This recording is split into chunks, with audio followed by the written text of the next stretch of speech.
風吹去門前的迷霧，唯有你跟隨我的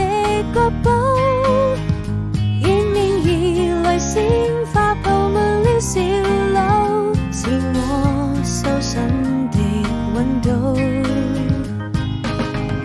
在每個白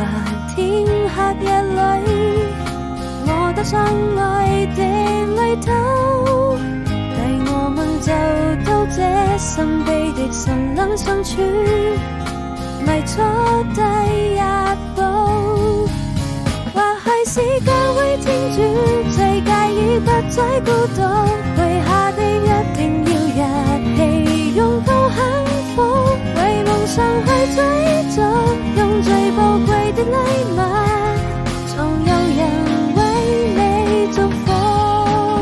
我多想